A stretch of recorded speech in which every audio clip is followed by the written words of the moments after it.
Welcome to Taiwan Headlines, news that matters to Taiwan's future. I'm Donovan Smith. Some areas of Miaoli County, northern Zhanghua, and all of Taichung are to be placed on red alert, meaning that water supplies to households and businesses will be on for 5 days and off for 2 days starting on April 6th. Recent rains in central and southern Taiwan have not refilled water reservoirs.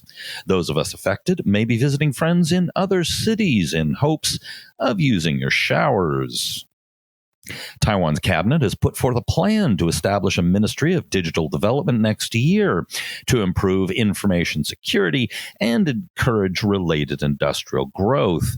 Currently, some of the portfolios envisioned for the proposed new ministry are spread across the Ministry of Transportation and Communications, Ministry of Economic Affairs, National Development Council, National Communications Commission, and even more agencies. In related news, the Control Yuan has demanded that the Interior Ministry review its EID project.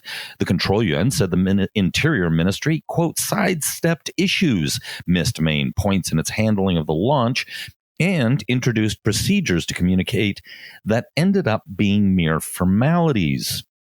One of the complaints against the EID is that the Digital Ministry isn't yet operational to oversee the safety of the project. Taiwan's government has allocated $608 billion, or $21.3 billion US dollars, for spending on public infrastructure this year, the first time it has crossed the 600 billion NT mark. It will fund projects such as the Taoyuan Aerotropolis, the acquisition of new trains by Taiwan Railways, the installation of air conditioners in government schools, and improvement of the country's water collection and supply systems. Taiwan's Composite Index of Economic Indicators flashed a red light in February, the first in 10 years.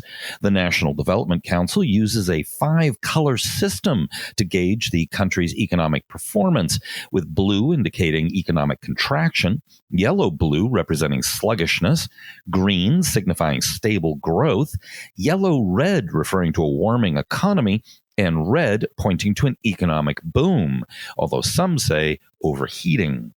The February figure is the highest since April 1989, during an economic era that KMT presidential candidate Han Kuo-yu tried to gin up nostalgia for during his failed presidential campaign. China's CCTV is creating cross-strait radio, which will be broadcast in Mandarin 20 hours a day to people living in Taiwan and the southeastern coast of China. It will consist of 4 major programs, including news and commentary, life services, culture and art, plus music and tourism. Taiwanese actresses Nana Oh Yang and Angela Zhang recently appeared in a Chinese propaganda video aimed at promoting the new pro-China show.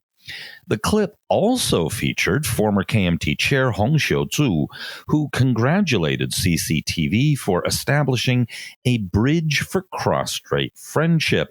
She said the new program would hopefully reach Taiwanese audiences and show them the true faces of China.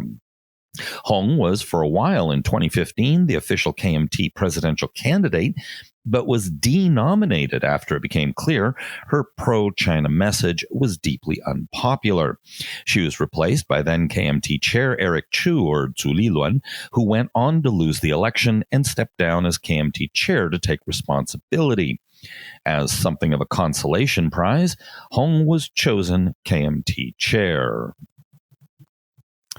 A Mainland Affairs Council survey found that 88.2% of respondents opposed one country, two systems for Taiwan, and 74.9% opposed the 1992 consensus based on the One China principle.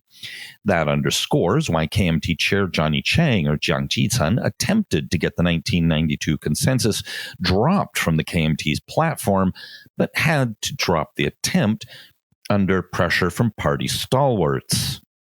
82.8%, by the way, support the government boosting self-defense measures to defend the nation and the country's democracy.